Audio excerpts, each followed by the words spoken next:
है फ्रेंड्स, मेरा नाम एडवोकेट अभिजीत सिंह जेतमाल है। बात करने वाले हैं बाबरी मस्जिद विध्वंस केस के बारे में। क्या है पूरा मामला, आइए हम देखते हैं।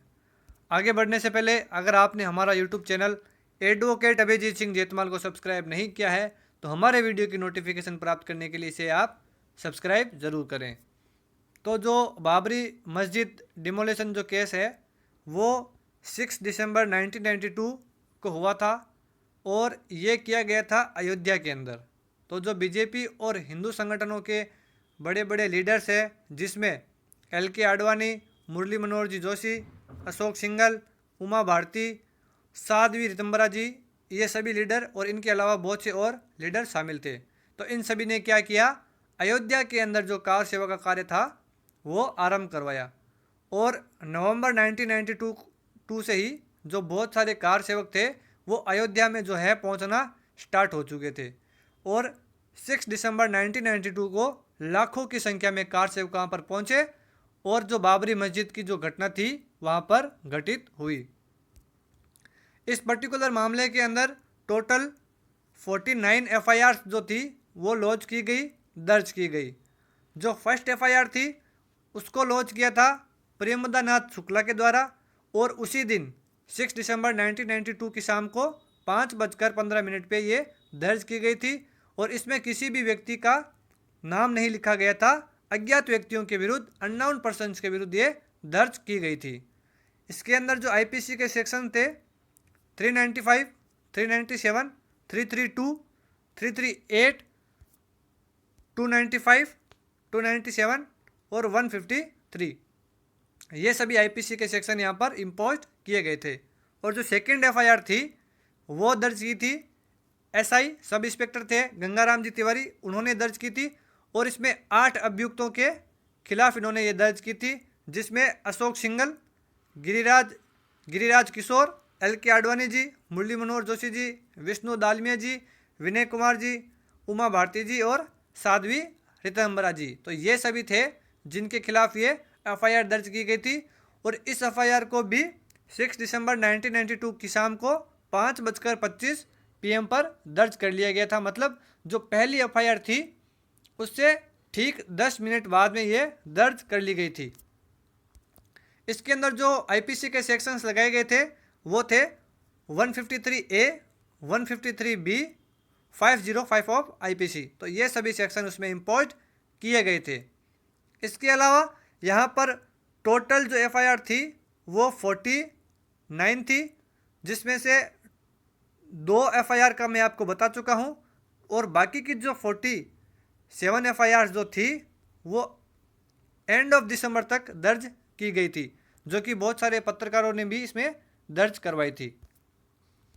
जो फर्स्ट FIR थी 197/92, इसको स्टेट जो थी, स्टेट गवर्नमेंट, उसने सेंटर को रिकमेंड किया कि इसकी CBI इन्वेस्टिगेशन करवाई जाए और CBI ने इसको एक्सेप्ट किया और 12 दिसंबर 1992 को इसकी इन्वेस्टिगेशन स्टार्ट कर दी गई। इसके अलावा जो सेकंड FIR थी 198/92, जिसमें आडवाणी जी और अदर्स जो एक्यूज थे उनकी इन्वेस्टिगेशन लोकल पुलिस के बाद में CBCID के द्वारा की गई। जो CBCID थी उन्होंने इस मामले के अंदर एक चार्जशीट जो है वो पेश कर दी थी इन 8 एक्यूज के विरुद्ध। कहाँ पर? ललितपुर कोर्ट के अंदर 27 फरवरी 1993 को। अब जो स्टेट गवर्नमेंट थी उन्होंने एक नोटिफिकेशन जो है वो जारी किया 8 जुलाई 1993 को कंसल्ट करके हाई कोर्ट के साथ में। और जो ललितपुर जो कोर्ट जो थी उसकी सिटिंग का जो पैलेस था, पैलेस ऑफ सिटिंग, उसको ललितपुर से चेंज करके उसका रायबरेली कर दिया गया। और अगस्त 1993 के अंदर स्टेट गवर्नमेंट ने फिर से एक रिकमेंडेशन सेंड की CBI को कि जो बाकी की 48 FIR जो हैं उनकी भी वो इन्वेस्टिगेशन करे। तो जो सेकंड FIR थी 198/92 प्लस इसके साथ में जो 47 FIR जो थी उन सभी का भी CBI ने एक्सेप्ट किया और इसकी आगे इन्वेस्टिगेशन स्टार्ट कर दी। अब जो फर्स्ट FIR थी 197/92, इसके अंदर सीबीआई ने जो है चार्जशीट पेश कर दी 40 व्यक्तियों के विरुद्ध लखनऊ कोर्ट के अंदर। और जो सेकंड एफआईआर थी, स्टेट गवर्नमेंट ने क्या किया, फिर से एक नोटिफिकेशन जो है वो जारी किया without consultation of high court. और उन्होंने क्या किया कि उसको रायबरेली कोर्ट से शिफ्ट करके लखनऊ में उसको ट्रायल करने के लिए भेज दिया।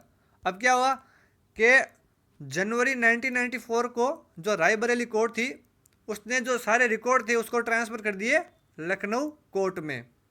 और जो सीबीआई थी उसने एक सप्लीमेंट्री चार्जशीट भी पेश की जिसमें 9 व्यक्तियों को और अभियुक्त बनाया गया। सितंबर 1997 को जो लखनऊ कोर्ट ने जब कॉग्निजेंस लिया और समन जारी किए, तब फरवरी 2001 को एक्यूज जो थे उन्होंने एक पिटीशन फाइल की हाई कोर्ट के अंदर और कहा कि उसको चैलेंज किया और कहा कि जो रायबरेली का केस और जो समन जारी किया गया है वो इनलीगल है।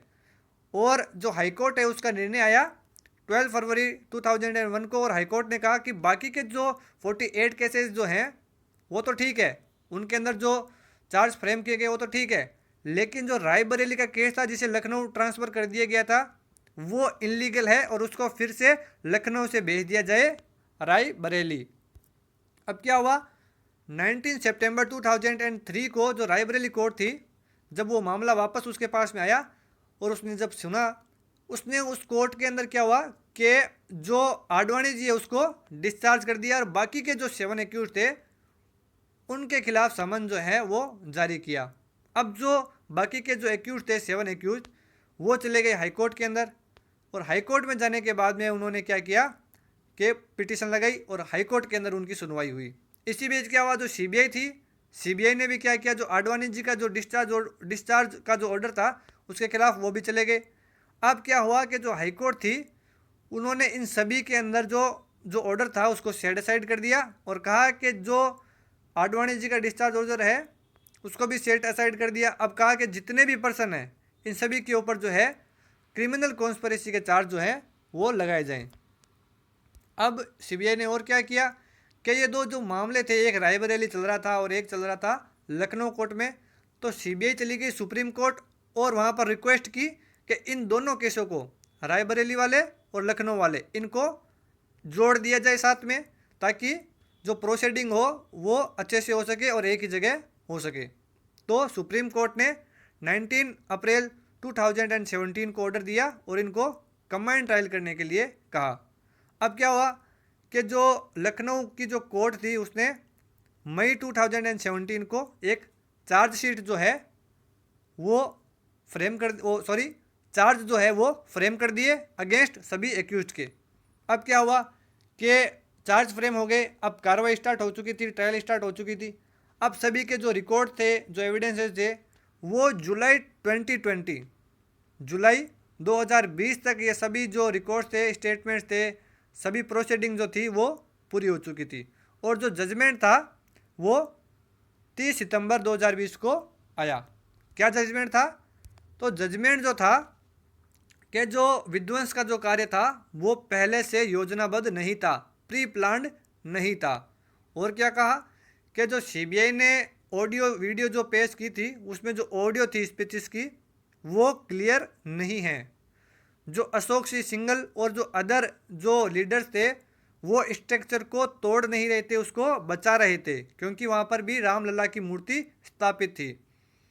और जो ये डिमोलेशन का जो कार्य था वो असामाजिक तत्वों के द्वारा किया गया था और जो एक्यूज्ड जो लीडर थे वो बचाने की कोशिश वहाँ पर कर रहे थे। तो सभी एक्यूज्ड पर्सन जो है उनको एक्विट कर दिया गया, दोष मुक्त कर दिया गया और उनको पर्सनल बॉन्ड 50,000 रुपये का जारी करने के लिए आदेश भी दिया गया सीआरपीसी के सेक्शन 437A के तहत। तो ये है वीडियो का end. Thanks to watching us.